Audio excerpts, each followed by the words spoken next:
Mes chers amis, que la grâce et la paix du Seigneur soient notre partage. Nous remercions encore notre divin Père pour sa grâce, sa bonté, sa fidélité. Il est digne de gloire, il est digne d'adoration et il est toujours digne d'exaltation. Car d'éternité en éternité, il est Dieu et son règne ne connaîtra jamais de fin, puisqu'il est souverain, il est le Tout-Puissant. Oui, dans le psaume 29, le psalmiste nous dit, dans son palais, tout s'écrit gloire. Oui, dans son palais, dans sa maison, en sa présence, tout s'écrit gloire. Parce que sa magnificence absorbe nos soucis. Sa gloire dilue nos difficultés. Donc, en sa présence, tout s'écrit gloire. Encore mes salutations à vous et nous remercions le Seigneur pour cette opportunité qu'il nous donne encore afin de nous réunir autour de sa parole. Car sa parole est la vérité, parce que d'éternité en éternité, il est Dieu.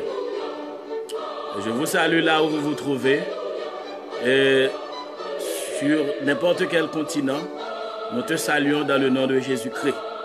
Lui seul est le Rédempteur, lui seul est le Sauveur.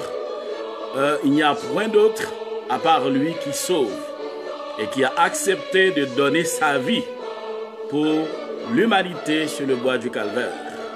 C'est en ce nom-là que nous nous sommes réunis afin de continuer avec notre enseignement autour de sa parole, car sa parole est la vérité. Depuis quelques jours, nous avions entamé un enseignement autour de la parole de Dieu. Et le titre c'est « Quelle heure est-il à l'horloge des Saintes Écritures ?» Quelle heure est-il à l'horloge de la parole de Dieu? Pourquoi est-ce qu'on se pose cette question? C'est parce que nous vivons un temps très difficile. Et partout dans l'humanité, tout le monde a cherché qu'on est, eh bien, qui ça bon Dieu dit? Et n'a cherché qu'on est qui ça bon Dieu dit? En pile monde gaillé tout, hein? En pile monde gaillé, ça cap chercher l'autre côté, gagne qui a dans Divino, gagne qui a allé dans Nostradamus, gagne qui a dans toute qualité livre. Pourquoi? C'est parce que le monde a peur. Le monde a peur. Le monde a peur non seulement de ce virus, mais de ce qui va venir après les ravages de ce virus. Parce que ravage pas seulement physique, ravage économique aussi, ravage social tout, et ravage psychologique, parce que il y a plein de monde qui a tué tête. Donc, c'est un moment opportun, mes chers amis, nous autres chrétiens, pour nous faire un retour dans la Bible, et l'autre monde tout, même si vous fait la paix avec le Seigneur, vous mettez invité afin que nous soyons capables de connaître qui ça le Seigneur dit pour des temps tant ça. Donc, mes chers amis, ça veut dire que si vous pouvez gagner la paix avec Christ, faire la paix avec Christ, nous devons dire que si vous êtes des chrétiens pas peur, même si le monde peur, si vous êtes chrétiens pas trembler, si les chrétiens ne tremblent pas, si les chrétiens n'ont pas peur de la même façon que les autres personnes ont peur, ce n'est pas parce que nous sommes des fainéants, ce n'est pas parce que, on n'a que faire. Non, c'est pas parce qu'on s'est résigné à la situation. C'est parce que nous avons foi dans la parole de Dieu et que tous les chrétiens sont avertis, sont déjà avertis de ces signes qui a passé là. Et c'est ça qui fait que nous poser, quel que soit le jour où il y a un gros ravage, les serviteurs de Dieu, les enfants du Seigneur, ceux-là qui ont la foi dans sa parole, eh bien, ils sont en paix. Parce que Jésus nous avait déjà dit, je vous donne ma paix, je ne vous la donne pas comme le monde donne. Donc cette paix que le Seigneur nous donne, c'est elle qui nous garantit contre les ravages de cette épidémie et de tout ça qui a venu dans le monde. Avant que nous continuions, mes chers amis, nous allons prier le Seigneur. Dieu de toute éternité, nous t'adorons et te louons car c'est toi qui mérites la gloire, c'est toi qui mérites l'adoration et l'exaltation, parce que d'éternité en éternité tu es Dieu. Encore cet après-midi, ce soir, Seigneur, nous nous sommes réunis en ton nom, Seigneur. Nous nous sommes réunis autour de ta sainte parole. Car comme dit le psalmiste, ta parole est une lampe à nos pieds et une lumière sur nos sentiers, Seigneur. En ces temps très difficiles, en ces temps obscurs, en ces temps céleste Père, où l'obscurité spirituelle bat son plein, où l'homme, l'humanité en général a besoin d'un éclairage sûr, d'un éclairage certain. Ô Seigneur, nous nous sommes approchés de ta sainte parole afin de la creuser davantage et d'y trouver tout ce que tu as de consolation, de force, de puissance, de résistance au Dieu, afin que nous puissions non seulement demeurer en paix, mais en joie aussi, Seigneur, car comme tu nous as dit dans ta parole, soyez toujours joyeux. Veuille bénir, Seigneur, nos amis, là où qu'ils se trouvent, dans n'importe quel pays où qu'ils se trouvent, Seigneur, nous te supplions de les visiter. Peut-être qu'ils font face à des difficultés, ô Dieu, qu'ils font face peut-être à un deuil, ou bien qu'ils sont endeuillés, ils ont perdu peut-être un être qui leur est cher, alors qu'ils ne peuvent pas vraiment aller, Seigneur, faire ce qui est culturel en leur faveur. Nous te supplions de les visiter, de leur apporter tout ce que tu as de grâce, de consolation, ô Dieu, de visiter ceux-là aussi, Seigneur, qui n'ont pas encore fait la paix avec toi. Donne-leur la grâce de te connaître, ô Dieu. Puisses-tu te révéler à chacun d'eux et qu'ils connaissent que toi seul es Seigneur et dominateur sur les peuples de la terre, ô Dieu. Donne à chacun de nous la grâce, ô Dieu, d'être transpercé par l'épée à double tranchant de ta sainte parole, ô Dieu, car ta parole est la vérité. Puisses-tu nous accompagner, céleste Père, car sans toi nous ne pouvons rien faire. Pardonne-nous nos offenses, ô Dieu, tout ce que nous avons fait ou dit qui soit contraire à ta sainte volonté. Préserve-nous des flèches de l'ennemi, ô Dieu, car avec toi nous ferons des exploits. Puisses-tu être avec nous, ô Dieu, au nom de Jésus-Christ ton Fils, notre divin Rédempteur, nous te prions, celui auquel, alléluia, soit la gloire, l'honneur, l'autorité, la majesté, la souveraineté, la gloire et l'honneur au siècle des siècles. Amen.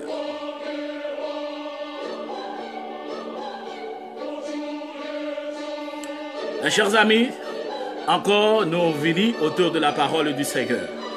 Depuis dimanche, pour ne pas dire depuis mardi, eh bien, nous avons commencé à étudier pour nous connaître qui ça le Seigneur dit pour des temps, pour tant que nous à vivre là.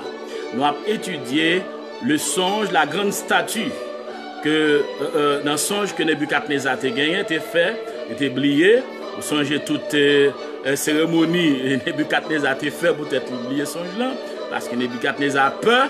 Eh bien, il pensait que Dieu et divinité lui faut Dieu lui punir. Donc, ça fait était même menacé pour tuer tout le monde, y compris le serviteur du Seigneur, le prophète Daniel. Vous voyez comment le Seigneur prend le bail Daniel songe là, il prend le bail explication à prophète là, eh bien comment qu'il prend le parler avec quoi pour lui expliquer. Donc ce songe, cette grande statue, eh bien il concernait l'humanité et l'a terminé jusqu'au retour en gloire de notre divin Rédempteur Jésus-Christ. Alléluia. Donc bien aimé, nous avions déjà vu que la tête d'or, parce que de la description que Daniel avait faite de la statue, il avait dit que la tête d'or, c'est Babylone, qui était dans la tête d'un moment, le roi Nebuchadnezzar, le célèbre roi, le fameux roi Nebuchadnezzar. Avant d'aller plus loin, mes chers amis, laissez-moi vous dire que le système dans lequel tu es maintenant là, je vois un monde pour aller là. C'est lui statue a décrit totalement, sans manquer de détails. Ça veut dire que tout système ça où est actuellement là, il commençait depuis avec Nebuchadnezzar. Oui, Satan le diable est venu avec le péché dans le monde, etc. Mais système ça, gros système ça, avec toute pourriture, le luxe, ce matérialisme éhonté, ces faux prophètes, ces faux docteurs, ce système, il commençait depuis avec Babylone le roi Nebuchadnezzar. C'est pour cette raison que le Seigneur avait jugé nécessaire d'envoyer ce songe. Il te bat explication à son serviteur, le prophète Daniel, pour te expliquer, eh bien, mais comment temps restant va le passer. Donc, c'est comme ça, ça lié. Donc, tout ça, après là, il sorti, une partie sorti depuis Nebuchadnezzar, jusqu'à arriver pour le moment que nous avons parlé là. Nous t'es chita déjà sur Babylone, la tête d'or, avec Nebuchadnezzar. Eh bien, nous t'es passé également avec Médo-Perse. Eh bien, nous t'es avec Cyrus, qui t'es pris avec, t'es à côté le tout, le Mède Darius. Et nous t'es comment ça t'est fini. Même Jean Babylone t'es détruit, eh bien, par le chef militaire Cyrus. Eh bien, Médo-Perse par le détruit aussi par le grand chef militaire, eh bien, Alexandre le Grand. Et Alexandre le Grand, lui-même, il peut aller instaurer ce qu'on appelle l'Empire grec. Regardez bien, la tête d'or qui c'est Babylone, avec le roi Nebuchadnezzar. L'arrivée dans l'Apocalypse, il va aller les Babylone, bien que c'est Babylone spirituelle là, mais c'est encore Babylone, la mère des impudiques et des abominations de la terre. Donc pour montrer que maman péché, maman saleté, impudicité, qui est abominable là, eh bien, il n'y a pas l'autre monde que Babylone. Il était régné de 609 à 539 avant Jésus-Christ. Et Médo-Perse, avec Cyrus, Darius, eh bien que Daniel pralerait les bras et la poitrine d'argent de la statue. Même royaume pral sorti de 539 à 331 avant Jésus-Christ. Comme je vous avais dit que, eh bien, le grand Alexandre le Grand avait vaincu l'empire Médo-Perse pour instaurer l'empire grec, qui symbolisait le ventre et la cuisse des reins de la statue dans le songe, eh bien, du prophète Daniel ou qu'avait fait le roi Nebuchadnezzar. Mais dans d'autres visions, eh bien, le prophète Daniel va le voir que le royaume sale va le représenter par un léopard. Donc l'empire grec l'est dirigé de 331 à 146 avant Jésus-Christ. Donc à partir de 331, eh bien, la Grèce est donc devenue la puissance dominante de l'époque. Donc cette défaite ça que Médac Persio a subi, eh bien Daniel te a averti que mais comment royaume Médé Perse là, il va tomber. Et dans la vision que Daniel t'a fait, il était ouais que Alexandre le Grand était représenté par un bouc venu de l'ouest. Mais bouc ça, il était très rapide. Il parcourut la surface de la terre sans toucher le sol. Et c'est bouc ça, eh bien, qui pourra briser les cônes d'un bélier. Dans le songe que Daniel t'a fait, et ouais, bouc ça, pourra briser cône d'un bélier, eh bien, qui était symbolisé, et bélier a deux cônes, qui symbolisaient l'empire Médo-Perse, qui était Perse et Mède. Donc, Alexandre le Grand bien-aimé, il était petit, un roi qui relait Philippe II de Macédoine. Eh bien, moun qui était gain responsabilité pour te faire éducation Alexandre le Grand, c'était un gros philosophe qui relait Aristote, ou étudier Aristote dans la philosophie, qui était le précepteur d'Alexandre le Grand. Donc, en 336 avant Jésus-Christ, eh bien, pendant que Philippe, le père d'Alexandre le Grand, t'a préparé la conquête de l'Empire perse, eh bien, Philippe II est assassiné et est remplacé par Alexandre le Grand. À l'époque, Alexandre le Grand a gagné à peu près 20 ans.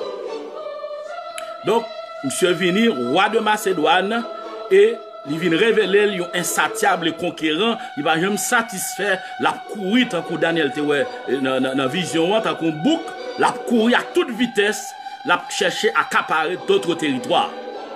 Il conquit Alexandre le Grand, il prend l'Asie mineure, Syrie, la Palestine, l'Égypte et tout l'empire médo-persan jusqu'en Inde. Alexandre le Grand pral venir roi de Babylone tout, il fait instaurer comme roi, il arrive à Babylone, en 331, il arrive en Égypte, il fait mettre bal honneur, et bien placer comme pharaon en Égypte. Son nèg qui a un appétit insatiable de pouvoir. Il fait mettre le roi, mettre le pharaon en Égypte en 332. Dans l'antique capitale de Memphis, c'est là monsieur te fait installer lui, te fait cérémonie. Eh bien monsieur vient fonder tout dans l'époque ça, la ville d'Alexandrie tout près du delta du Nil. Ainsi, d'après prophétie Daniel chapitre 8 là, qui dit que la corne était devenue imposante. La corne qui est devenue imposante, corne ça a brisé, il prend la naissance à 4 cornes. Donc ça veut dire que, je t'ai parlé de Alexandre le Grand. Alexandre le Grand pral mourir de paludisme en 323 à Babylone à l'âge de 32 ou 33 ans. Donc l'empire d'Alexandre le Grand bien-aimé, il pral diviser d'après vision Daniel Tefial, que comme ça pral briser, il pral bailler naissance à 4 petites cornes. Eh bien l'empire grec, eh bien lorsque l'empire ça pral diviser, eh bien il pral diviser entre 4 généraux de l'armée d'Alexandre le Grand. 4 généraux ça yo, te gagné Lysimac, eh bien te gagné yo chaque pral proclamer tête yo roi, te gagné Lysimac, qui te gagné sous compte Pitras et l'Asie mineure au nord, pral gagner aussi Cassandre qui pral gagner sous compte les Macédoine et la Grèce à l'ouest qui pral gagner sous compte Séleucus Nécator qui pral régner sur la Mésopotamie et la Syrie à l'est. Et Ptolémée pral régner sur la Gus, l'Égypte et la Palestine au sud. Donc d'après vision Daniel là, eh bien royaume, l'empire d'Alexandre le Grand à sa mort pral diviser entre les 4 généraux. Même Jean Daniel te voit que comme ça, il pral briser, il pral bailler naissance à 4 petits cônes. Donc l'histoire nous dit que pas de gain un généraux ça qui t'est arrivé et bien imposé, même Jean-Alexandre le Grand t'est imposé. Donc dans 4 parties royaume yo, gagne un roi qui est important que pour nous parler de lui parce que l'événement ça va le passer pendant le règne eh bien de l'empire grec. Gagne un petit roi, t'es qu'à dire un petit roi, eh bien qui va le surgir parce que dans zone littéraire, il était qu'un roi qui est insignifiant. Il sortit dans la zone Syrie, au nord de la Palestine. Eh bien, roi ça, parce que pour qui raison dit au nord de la Palestine, c'est parce que dans le langage de la parole de Dieu, à chaque fois que cherche et situer les 4 points cardinaux, il parti à partir de la Palestine. À partir de la Palestine. Donc, les gagnons dans monsieur Sayo, ti roi ça, eh bien, l'histoire dit que monsieur était très artificieux, très rusé, et il va faire son apparition à la fin de la domination grecque. Non, monsieur, c'est Antiochus Épiphane.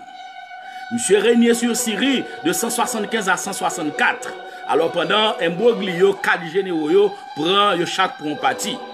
Ce roi, pas de gain gros importance. Mais prophète Daniel pral souligner monsieur pour des raisons très importantes. La culture nous toujours dit pipi pirate. Et mais ti wa ça, il pral faire pile de dégâts. Il y aurait les monsieur Antiochus Épiphane. Premièrement, une raison fait Daniel souligner monsieur, c'est parce que premièrement, Antiochus Épiphane pral martyriser le peuple d'Israël. Il pral faire peuple d'Israël passer tant qu'on a dit non Jésus-Christ. Premier roi, premièrement, monsieur pral faire, il pral décider pour le détruire culte que le peuple Israël qu'on a dû faire, le culte de l'Éternel. Il pral pousser les juifs, exiger eux-mêmes, puis pratiquer l'idolâtrie. Il pral suspendre sacrifice que les juifs qu'on fait dans le temple là, et mettre sous ça, il pral profaner le temple Jérusalem là.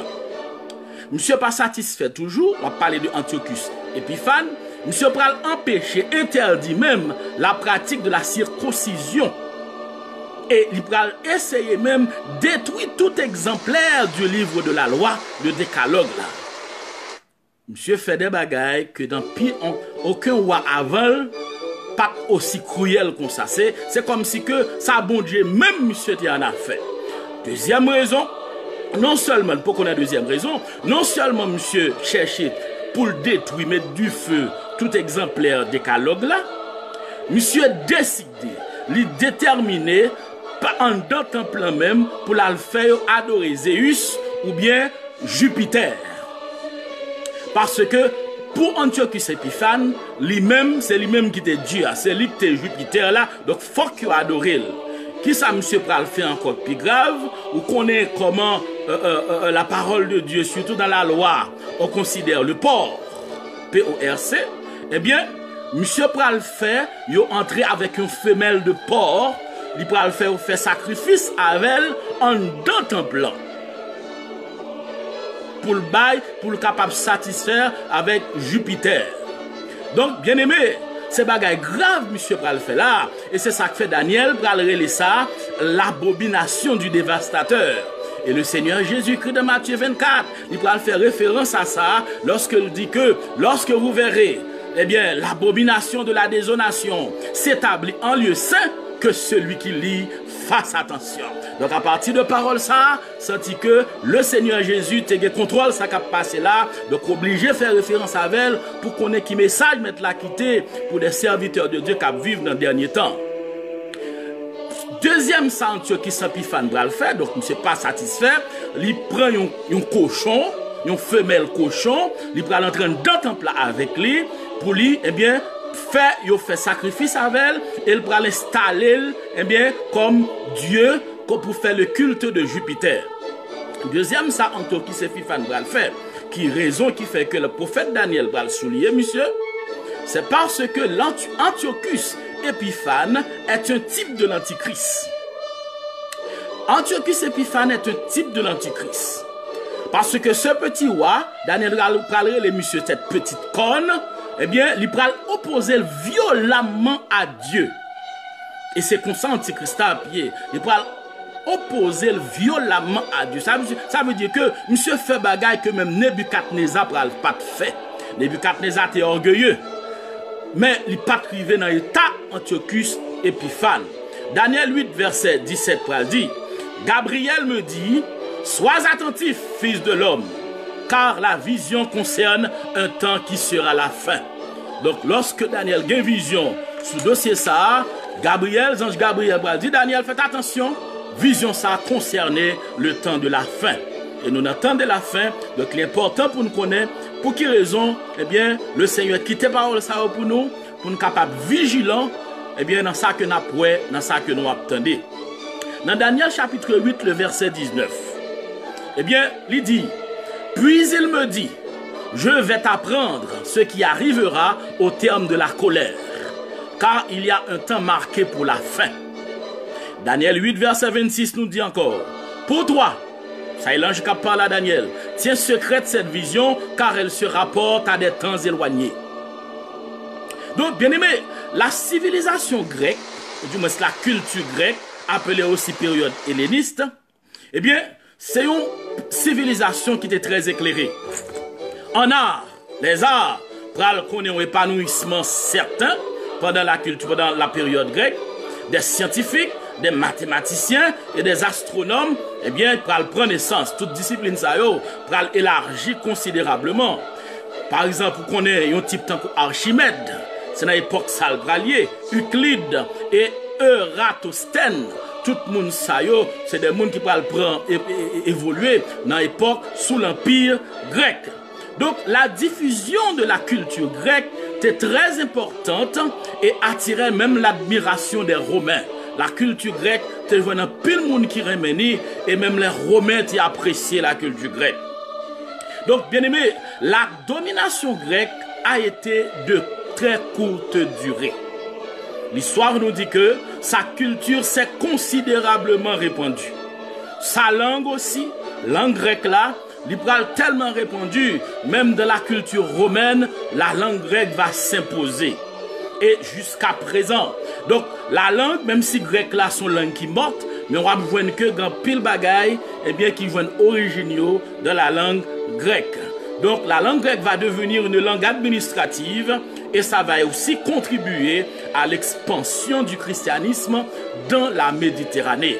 Donc, la période grecque a été de très courte durée. Eh bien, même Jean-Alexandre le Grand était rapide pour conquérir le monde.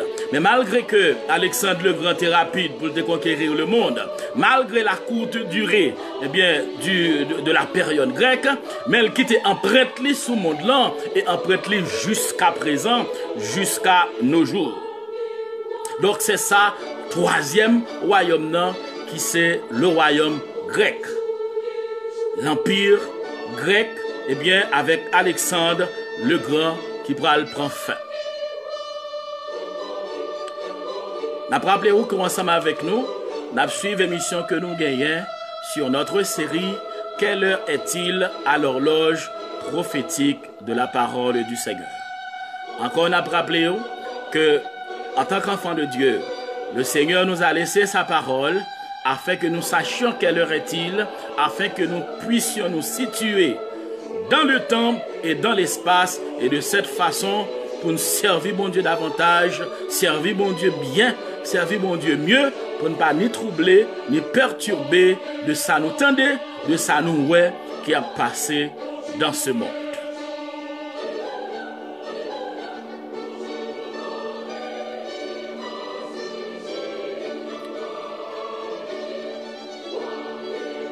Nous venons de voir trois royaumes. Nous venons de voir trois royaumes. Le royaume babylonien, le royaume médo-persan et aussi le royaume grec. Donc, nous parlons d'un plus terrible royaume qui c'est l'Empire romain. Daniel chapitre 2, le verset 40. Il y aura un quatrième royaume, fort comme du fer, de même que le fer brise et rompt tout, il brisera tout comme le fer. Là, on parle de l'Empire romain, comme le fer qui met tout en pièces. Les jambes en fer de la statue et ses pieds en partie de fer et en partie d'argile. Donc, c'est ce que le prophète Daniel avait dit au roi Nebuchadnezzar lorsqu'il arrivait sous quatrième empire là. Écoutez bien, les jambes en fer de la statue et ses pieds en partie de fer et en partie d'argile. Donc l'Empire romain bien-aimé, qui a commencé depuis 146 avant Jésus-Christ, jusqu'à 476 après Jésus-Christ. Donc, et l'Empire, parce qu'il t'a divisé en Empire romain d'Occident et l'Empire romain d'Orient. Donc l'Empire romain d'Occident a campé vers 476, mais 1000 ans plus tard, près de 1000 ans plus tard, l'Empire romain d'Orient, prend fin. Dans d'autres visions, Daniel décrit l'Empire ça comme un animal terrible, avec de grandes dents de fer. Donc l'Empire romain est différent ni de l'Empire grec, différent de l'Empire médo-perse, ni différent de l'Empire babylonien. Et il est plus dangereux tout que tout empire saillot réuni. Si nous faisons une courte lecture dans Daniel chapitre 2, du verset 40 au verset 44. Daniel chapitre 2.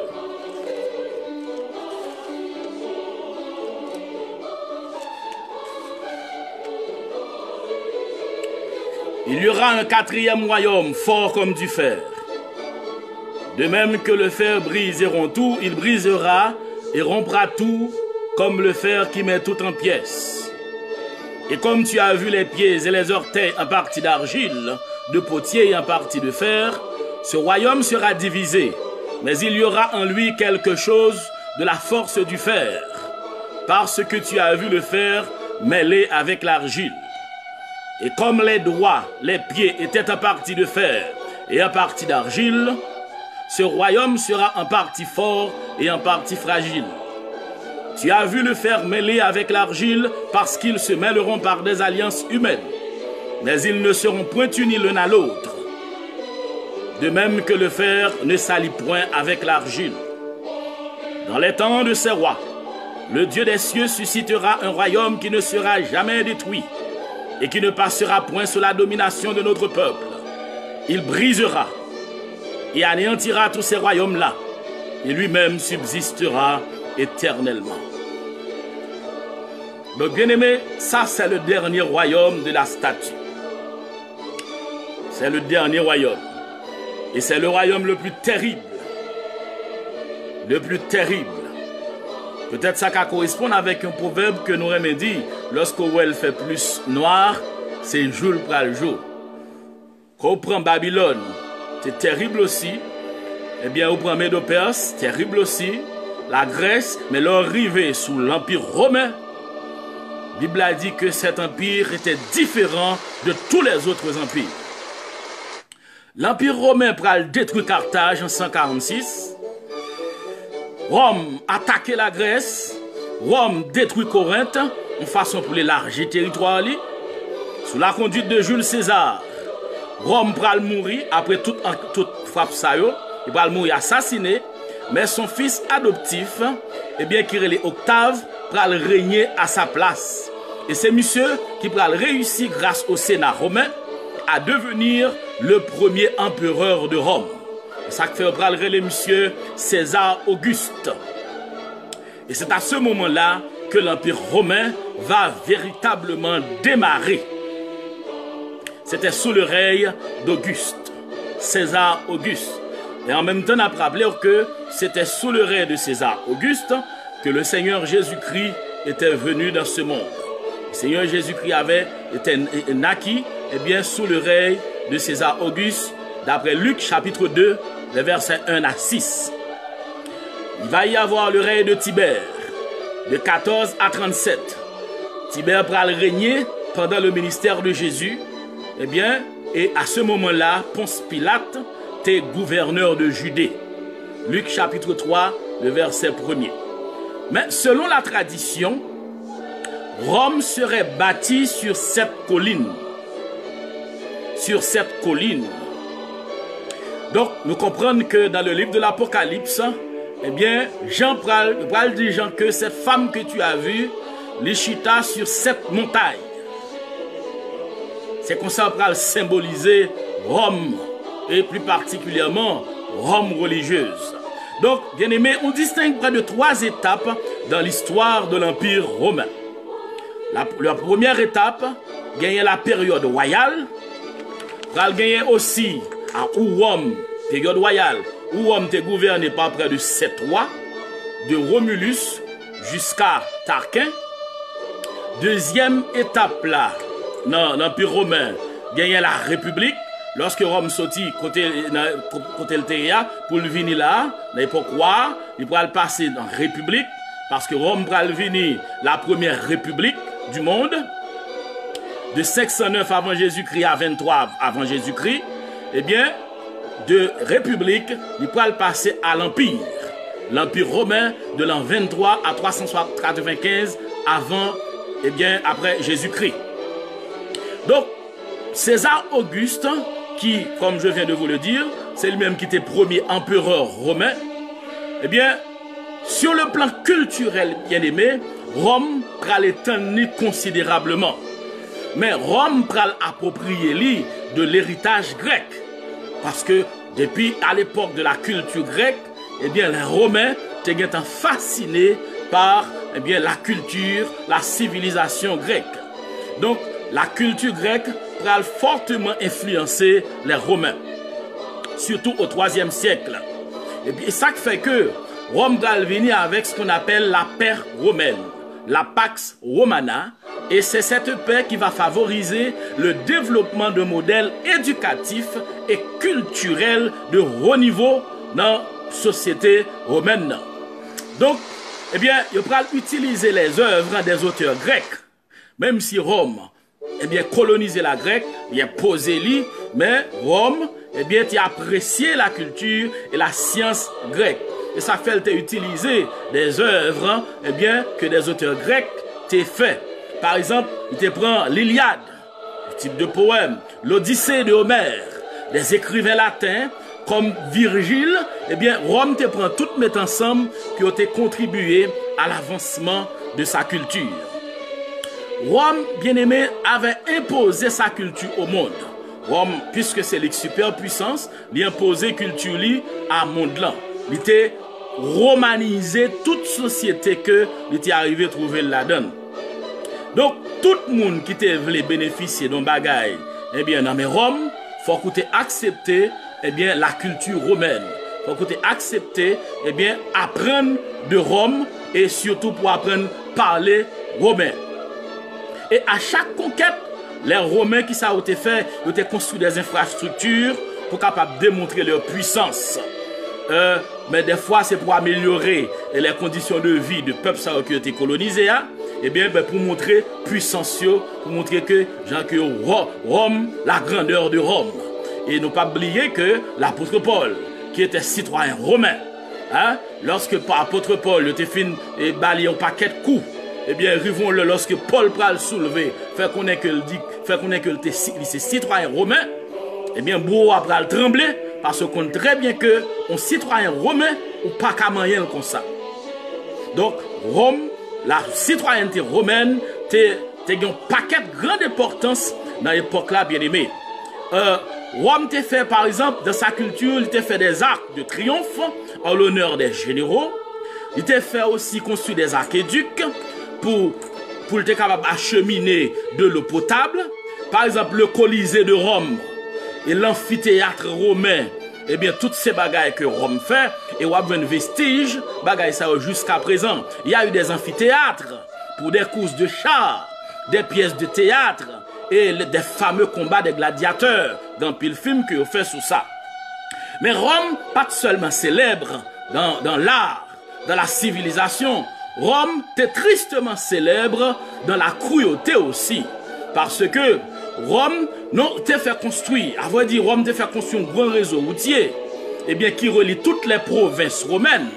Ça qui t'a aidé aussi à l'expansion de l'évangile. Et l'apôtre Paul t'a utilisé route ça yo pour te répandre l'évangile plusieurs côtés. Par exemple, du 1er siècle au 4e siècle, les empereurs romains et la population de l'empire, c'est ça qui va le faire tristement célèbre, eh bien, ils vont persécuter les chrétiens. Pourquoi? Parce que les chrétiens ont refusé d'adorer l'empereur romain. Les chrétiens ont dit que Seigneur par eux, ce n'est pas César, Seigneur par eux, c'est Jésus. Donc, ils ont persécuté les Romains. Vous prenez un César comme Néron. Néron prend du feu pour le prendre en ville Rome. Et on suspecte que c'est Néron qui fait mettre du feu là. Eh bien, qui ça Néron fait? Néron fait qu'on est que c'est chrétiens qui mettent du feu là. Et puis depuis le maître chrétien fait qu'on est ces chrétiens qui mettent du feu là. Donc tout ça le fait chrétien yo vit normal. Yo fait chrétien passer toute traille, toute difficulté qui gagne, des supplices, des cruautés. Yo prend chrétien yo maré yo jeté au bail bête sauvage, jeté au vivant bail des lions dans des arènes pour le manger au tout vivant. Yo lagué autour dans des amphithéâtres. C'est des supplices tête chargées que Rome t'a infligé à des chrétiens. Les empereurs romains bien-aimés étaient vraiment déterminés, pour détruire l'église et pour détruire la parole de Dieu. Parce que tu es maintenant tête que si on fait disparaître les disciples de Dieu, du Seigneur, si on fait disparaître la Bible, si on fait disparaître les écrits, par exemple les lettres des apôtres, eh bien, il y a disparaître aussi le christianisme, il y a disparaître aussi l'église de Jésus-Christ. Donc bien aimé, c'est pas aujourd'hui, non, l'homme pas vle ouais Satan, le monde des ténèbres, pas vle ouais l'église de Jésus-Christ, il pas vle ouais des servantes et serviteurs du Seigneur. Ça fait longtemps, eh bien Satan, depuis le monde des mondes, depuis après la désobéissance de nos grands-parents, Satan déterminé pour le détruire, pour le tuer, pour l'empêcher vivre, pour nuire les serviteurs, et les servantes et les serviteurs du Seigneur. Mais Satan t'a trompé le grandement lorsque il te maintenant tête li avec les empereurs romains qu'il était capable de détruire l'église de Jésus-Christ. Parce que le Sauveur avait déclaré lors de la construction de l'érection de son église, cette église, eh bien il dit, tu es Pierre. Sur cette pierre, je bâtirai mon église et que les portes de la mort et du séjour des morts ne prévendront point contre elle. Ça veut dire que t'es l'homme mort qui est ennemi plus mauvais, que t'es séjour des morts qui compagnonnent, il n'est pas capable de détruire l'église de Jésus-Christ. Donc, soit on va passer là, c'est bobine, l'église de Jésus-Christ habituée à résister à pire tribulation que Tibagaï Sayo. Donc, il y a un empereur romain, c'est Dioclétien. Dioclétien, c'était 10e empereur romain qui t'a fait chrétien au passé trail. Rappelez-nous, dans l'être que le Seigneur te voyait à l'église de Smyrne, le Seigneur te voyait dire à l'église de Smyrne, vous aurez une tribulation de 10 jours. De 10 jours. Mais prenez courage et sois fidèle jusqu'à la mort et je te donnerai la couronne de vie. 10 jours ça, mes bien-aimés, c'est pas 10 jours semaine, c'est pas 10 mois, c'était 10 périodes de persécution. 10 périodes de persécution qui t'ont duré plus de siècles, plus de 2 siècles de persécution. Bien-aimés, malgré toute persécution, yo livre chrétien ba bête manger, yo tué yo met du feu sous yo lage yo dans l'huile chaud, yo fait toute qualité bagaille, malgré ça, Satan pas qu'à détruire l'église là. Dioclétien lui-même, c'est lui-même qui te fait bagaille qui plus grave contre chrétiens yo et c'est lui-même tout qui te bat la dernière persécution contre les chrétiens. Qui ça monsieur fait? Quelle section plus terrible là. Monsieur fait si on décret contre la parole de Dieu. Ils font décret, si on décret, depuis ils jouent un livre qui vient pour avec Jésus, qui parle de Dieu chrétien, et puis ils détruisent, puis ils boulent. Au point que Dioclétien pral font premier recueil que pral joindre, il pral joindre quelques livres quand même, et bien ça le pral joindre, et bien les la mettre du feu sous yo, ils font cérémonie même. Ils font cérémonie publique, et bien pour moun venir assister, bat bravo, content pour j'ai la boulé livre chrétien. Donc ça veut dire que monsieur fait bagaille qui est terrible que même le roi Sédécias à l'époque eh bien il était en bas le roi Nebuchadnezzar. Donc l'empereur Dioclétien, malgré tout ça, l'église a su résister vaillamment et ce jusqu'à nos jours. Eh bien l'empereur Dioclétien, il va diviser l'empire romain. Il diviser l'empire romain en 2 parties. Conformément à ça, Daniel te dans la statue, les jambes de la statue. Donc, statue a 2 jambes. Il va diviser en l'empire, parce que Rome, l'empire là, est très grand. Il va diviser en l'empire romain d'Orient et en l'empire romain d'Occident. Mais division, ça prend effet tout bon lors, eh bien, de un roi qui parle Théodose. Donc, l'empire romain d'Orient prend pour capitale Constantinople, qui était fondé par Constantin Ier en 330 sur l'ancienne Byzance jusqu'à sa chute en 1453. Donc Constantinople va devenir aussi la capitale de l'Empire ottoman. Quand tu entends parler de l'Empire ottoman, tu vois la Turquie. Donc il va la capitale de l'Empire ottoman jusqu'à 1923, jusqu'à tout récemment. L'Empire romain d'Occident lui-même, il va pour capitale Milan, à Rome, puis Ravenne, mais après de terribles attaques répétées par des Gaulois, eh bien, des attaques qui viennent de l'Espagne, attaques qui viennent de l'Afrique du Nord, eh bien, avec surtout attaques du fameux Attila. Attila qui va marcher sous Rome, il va aller Attila, le fléau de Dieu.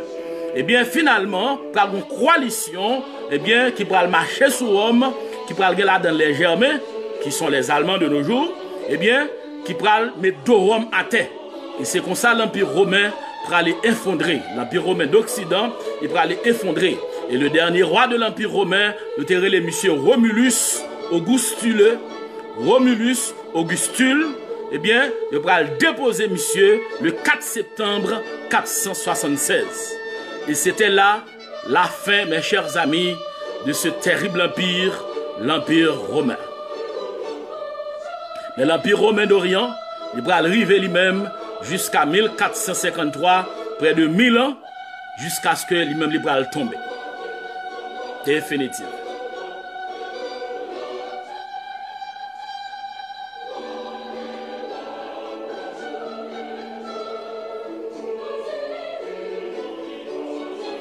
Gloire à notre Dieu. Oui, gloire à notre Dieu. Donc, bien aimé, l'Empire romain d'Occident. Lorsque tu dis l'Empire romain d'Occident, il est important pour bien connaître, parce que reste là, il y a l'autre bagaille, l'Empire romain d'Orient, d'Occident, eh bien, il est impliqué dans pile bagaille, et ce, jusqu'à ce que la petite pierre, eh bien, l'a venu. Lorsque tu dis l'Empire romain d'Occident, il te sous compte la Gaule. La Gaule, ça veut dire qu'il vient kounya là, la France, la Belgique et le nord de l'Italie. Il te sous compte tout l'Espagne. Il te sous compte l'Afrique du Nord, qui est constituée de la Tunisie, l'Égypte, la Libye, le Maroc, la Mauritanie et l'Algérie. Et il va gagner sous compte l'Italie. Faut connaître ça yo, parce que ça yo, il va le tourner encore. Donc l'Empire romain d'Orient, bien aimé, va le durer, comme nous dit déjà, jusqu'à 1000 ans. Lui-même tout le temps la Danie, la Grèce, l'Anatolie, qui veut dire l'Asie mineure, la partie asiatique de la Turquie. Il va la Palestine, Israël, la Jordanie, le Liban, la Syrie et également partie de l'Égypte. Donc, bien aimé, Rome fut la première république. Rome fut la première république. Comme le fer, Daniel te voit que le fer, eh bien, son royaume qui fait de fer et d'argile, eh bien, le fer montre la rigueur de l'administration de l'Empire romain, sa discipline militaire, mais également qui était de moindre valeur que chez les Grecs, mais c'était du fer. Donc, bien aimé, en considérant les jambes, pendant qu'on a considéré jambes et pieds et orteils, statues, nous sommes capables de dire que Rome régnait de 146 à 186, mais nous sommes capables de dire tout que Rome a régné jusqu'à nos jours, et selon ça que statue a montré nous, eh bien, Daniel parle que Rome a plat jusqu'au retour de Jésus-Christ. L'influence de l'Empire romain, et on dit Rome a plat, ça veut dire l'influence de l'Empire romain a continué jusqu'au retour, eh bien, de Jésus-Christ. Ça veut dire que de nos jours, l'influence de l'Empire romain est encore là, est encore palpable, est encore tangible. Premièrement, l'usage du latin juridique est joint dans Rome. Le latin médical, il sortit à Rome. Scientifique, le latin scientifique, il sortit à Rome. Le droit romain, tout le monde qui a fait droit étudier le droit romain. La conception romaine de l'État, nous et l'État et de nos joies, c'est dans Rome il sortit. C'est question de république, de république tel côté. République, eh bien, il sortit dans Rome. La soumission totale de l'individu à la collectivité, c'est Rome. La déification de l'État, vous parlez de l'État éternel, c'est encore Rome. L'organisation de l'Église romaine et ses rites, ils sortent dans Rome. Parce que, même sous le temps de l'Église catholique, on dit l'Église catholique romaine. L'Église catholique romaine est puissante, mais c'est l'Église catholique romaine. Et rite li sorti dans le paganisme romain. L'organisation militaire et son langage, tel que, on a parlé de capitaine, major, général, bataillon, l'armée, infanterie, artillerie, cavalerie, tout gros thème militaire ça yo venu dans Rome. Il y a plusieurs monde qui fait tentative de gros chefs, de gros dictateurs, qui fait tentative de ressusciter l'Empire romain tel qu'il était. Tant que Napoléon, tant que Mussolini, mais on n'est pas capable de faire ça. L'héritage romain est très fort dans la culture actuelle. Les langues romaines, par exemple, le français vient de Rome, parce que le français vient du latin. L'italien vient du latin. Le portugais vient de Rome. Le roumain vient de Rome. Et l'espagnol vient aussi de Rome, parce que toute langue ça est considérée comme des langues romanes. La démocratie aussi. C'est vrai qu'on peut dire que la démocratie vient de la Grèce, mais la démocratie telle que nous la connaissons de nos jours dans plusieurs autres pays, eh bien, c'est surtout Rome, eh bien, que conception ça est sortie. Cette affaire de Sénat, dans l'Occident, on parle de sénateurs, de magistrats, de consulats, tout cela nous vient de Rome. Le calendrier tel que nous le connaissons, calendrier que nous avons là, dit janvier, février, mars, avril, tout ça sorti de Rome. Et c'est César, Césario, qui avait ordonné cette affaire de 12 mois pour commencer le 1er janvier. D'ailleurs, le mois de juillet, oui, le mois de juillet, c'est, en fait, il sorti dans le mot latin Julius. Il sorti dans le mot latin Julius, eh bien, il venu avec moi, non ça, en l'honneur de Jules César. Et également, il y a le mois d'août du latin Augustus, en l'honneur de l'empereur Auguste. Il y a également le mois de mars, eh bien, ainsi désigné parce qu'il marquait le début de la période guerrière sous la protection du dieu Mars. Donc ça veut dire que tout calendrier qu'on connaît là, nous gagne en Occident, eh bien, tout sorti dans Rome.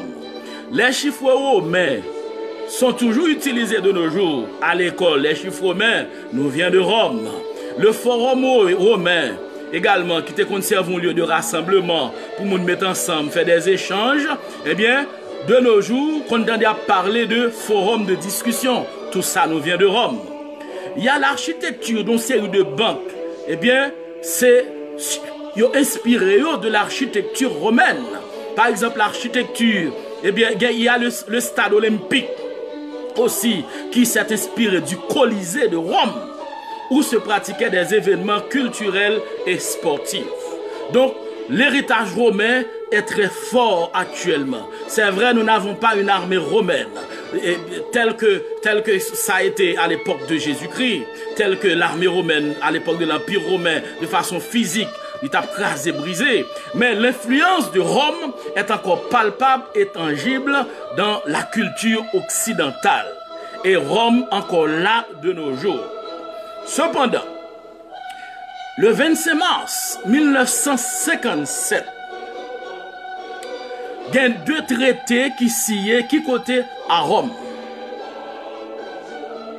Ces deux traités qui signés à Rome par l'Allemagne, la Belgique, la France, l'Italie, le Luxembourg et les Pays-Bas pour créer la CEE qui est la Communauté économique européenne.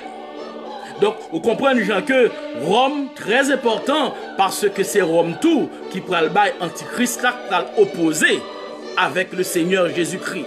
Mais, gloire à notre Dieu, avant ça, l'église Seigneur a bien enlevé.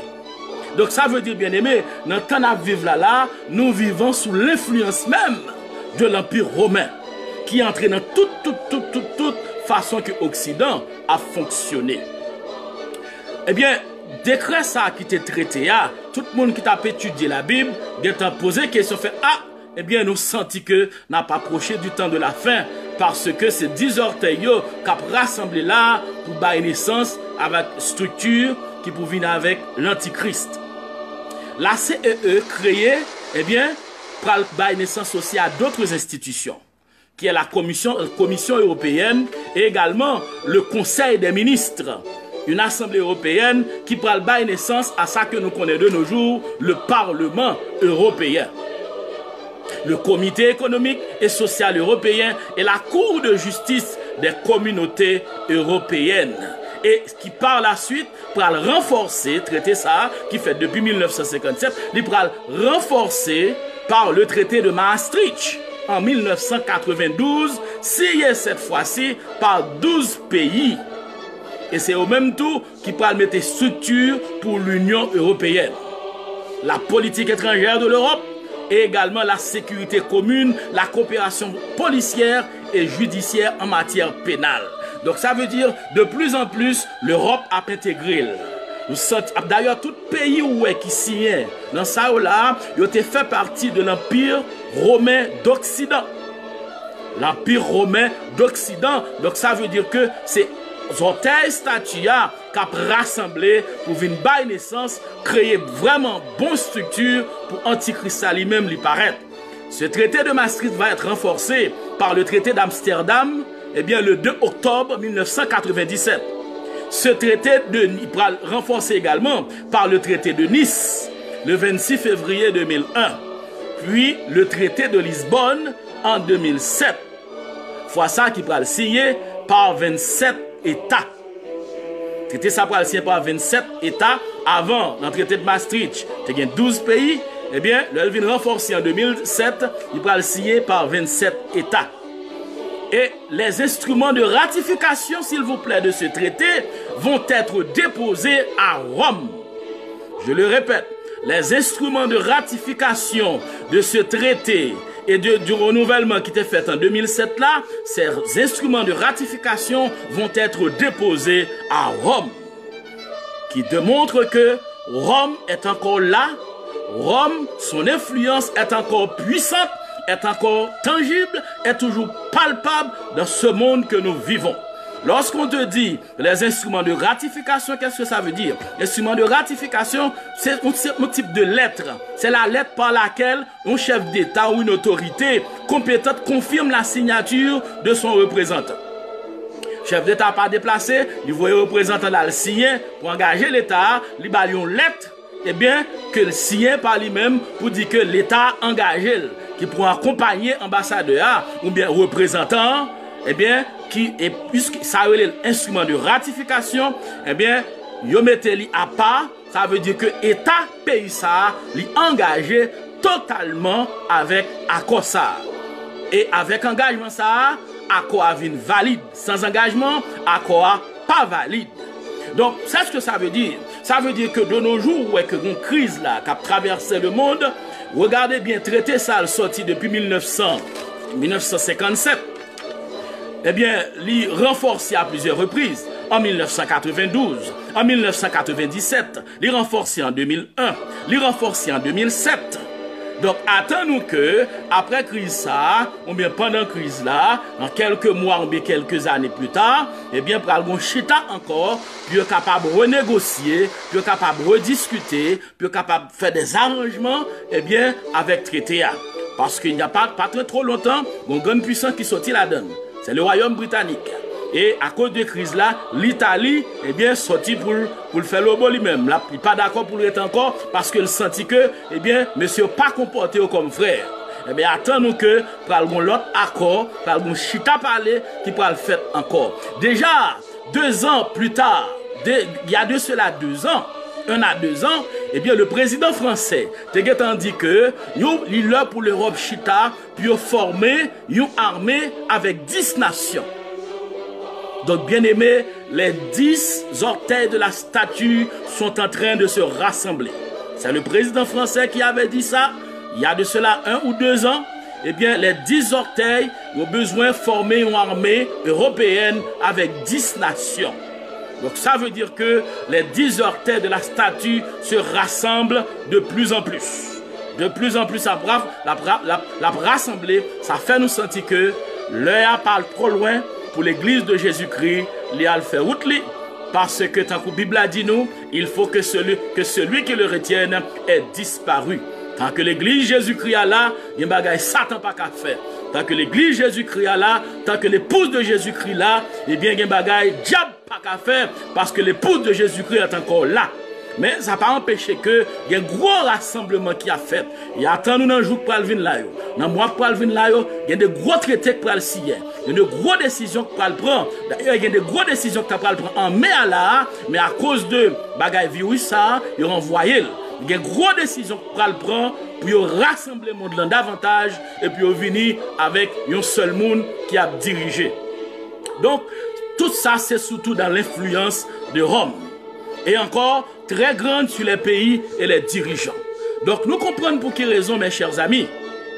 Dans Apocalypse chapitre 17, l'apôtre Jean pral décrit Rome comme la ville qui a la royauté sur les rois de la terre. Et dans Daniel pral dit, de 4e, il pral traiter Rome, le 4e animal. Il pral dit que ce 4e animal, ce 4e royaume qui existera sur la terre, sera différent de tous les royaumes et il dévorera toute la terre, la foulera et la brisera. Daniel chapitre 7, le verset 23. Daniel pral dit encore, il y aura un 4e animal extraordinaire, fort. Cet animal, Daniel dit moi que cet animal avait de grandes dents de fer. Il mangeait, brisait et il foulait aux pieds tout ce qui restait. Il était différent de tous les autres animaux précédents et avait 10 cornes. Daniel chapitre 7, le verset 7. Donc mes chers amis, l'Empire romain continue à garder influence parce que le pour le détruire par la venue de cette petite pierre qui est Jésus-Christ. Alléluia. Oui, alléluia. Notre Seigneur est au contrôle. Vous comprenez ça, ça veut dire? Ça veut dire que le Seigneur règne. Il est au contrôle de toute situation. Ça, où est-ce qu'il passe là? royaume a tombé, royaume a venu, lié au contrôle, et puis le bas aux limites. Pas quelqu'un qui est capable de faire aller au-delà de ça, le Seigneur lui-même, des limites que le Seigneur lui-même lui tracé par lui-même. Oh, alléluia. Prions le Seigneur. Oh, alléluia. Oh, alléluia. Que ton nom soit béni, que ton nom soit loué, que ton nom soit exalté. Seigneur, nous sommes fiers de servir un Dieu comme toi. Nous sommes fiers, oh Dieu, nous ne savons que dire. Devant ta majesté, oh Dieu, nous savons un Dieu omniscient, omnipotent, omniprésent. D'éternité en éternité, tu règnes. Et ton règne ne connaîtra jamais de fin. Seigneur, merci d'avoir tout dit dans ta parole. Merci, Seigneur, du fait que tu nous as fait comprendre. Oh, que tu connais les situations, tu connais les difficultés, tu connais le contexte historique et tu maîtrises l'histoire. Et qu'aucun royaume ne peut subsister sur cette terre ou bien dans ce monde sans ton autorisation, sans ta permission. Car tu es Dieu d'éternité en éternité. Merci, souverain des cieux, de nous racheter du péché. Merci pour ta sainte parole. Merci de nous avoir avertis, oh Dieu. Merci pour ta grâce. Et nous te supplions de visiter, Seigneur, nos amis qui étaient avec nous, oh Dieu. Seigneur, puisses-tu les visiter. Seigneur, laisse te Père, et donne-nous la grâce de ne pas nous borner seulement, Seigneur, à prendre ta parole, à l'écouter prêcher ou enseigner, ou à enseigner ta parole. Mais donne-nous la grâce, oh Dieu. Seigneur, à mener une vie qui soit conforme à ta volonté. Parce que tu as laissé tes prophéties afin que tes enfants soient avertis à temps. Afin que tes enfants puissent vraiment mener le bon combat de la foi. Afin que tes enfants puissent avoir la paix et la joie lorsque le monde est en train de trembler. Lorsque le monde fait face. Lorsque dans le monde il y a de l'effroi. Lorsque dans le monde il y a de l'épouvante. Lorsque dans le monde, Seigneur, oh Dieu, tout le monde a peur. Et tes enfants puissent demeurer en peur. Parce que tu nous as donné ta parole. Pour que nous puissions creuser et savoir en quel temps nous sommes. Seigneur, puisses-tu nous aider à mettre en application ta parole, à mener une vie qui soit conforme à toi, céleste Père, à vivre conformément à ta sainte volonté, à être des gens, des serviteurs, des servantes de foi, ô Dieu, et de rester prêts. Donne-nous, Seigneur, la grâce de nous préparer davantage. Préparer notre vie, préparer notre âme, oh Dieu. Donne-nous la capacité de fuir le péché, oh Dieu, afin que nous soyons prêts lors du retentissement du son de la trompette, de l'enlèvement de ton Église, oh Dieu. Donne à ton serviteur, donne à nous, Seigneur, oh, nos participants, oh Dieu, donne à ceux-là qui étaient là, oh Dieu, donne à chacun de nous la grâce de nous préparer davantage. Car ces prophéties nous aident à comprendre que le retour, l'enlèvement de ton Église, l'enlèvement de ton épouse n'est pas trop loin, Seigneur. Et puisses-tu visiter ceux-là, oh Dieu, qui n'ont pas encore fait la paix avec toi. Donne-leur de prendre au sérieux ta parole. Donne-leur la grâce de saisir le sens profond de ta parole. Donnez à titre d'avertissement, parce que tu veux que nous soyons prudents, oh Dieu, dans ce monde corrompu que nous vivons. De faire au-delà de nos pensées, Seigneur. Au nom de Jésus-Christ, ton Fils, on te prie. Amen.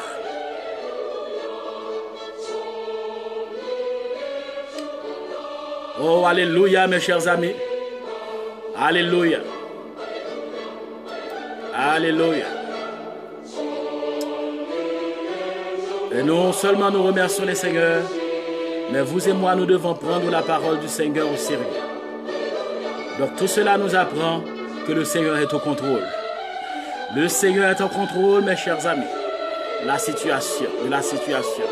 Il contrôle le contexte et aucune puissance, quel que soit son nom, ne peut aller au-delà des limites que le souverain des cieux lui a tracées. Car l'Éternel seul est Seigneur. Seul il est dominateur sur les peuples de la terre. Notre Dieu règne d'éternité en éternité. Nous remercions le Seigneur pour sa présence avec nous. Et vous aussi, mes chers amis, d'avoir participé avec nous dans ce moment d'enseignement. Puisses-tu être béni. Et puissions-nous, ça veut dire toi et moi, ne pas nous borner seulement à écouter ou à enseigner, mais à pratiquer, à rester fidèles à la parole du Seigneur, à nous préserver du péché, à persévérer dans la foi, jusqu'à ce que le Seigneur revienne nous chercher.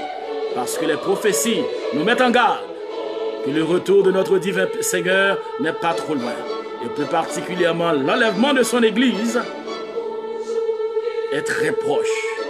Soyons prêts. Et ici dans l'intervalle, l'Église du Seigneur est montée. Ici dans l'intervalle, le Seigneur Jésus-Christ a déjà fait sonner la trompette de l'enlèvement. Le rendez-vous est dans les airs à la rencontre de Jésus-Christ. Bonne soirée, qu'il en soit ainsi pour vous. Amen.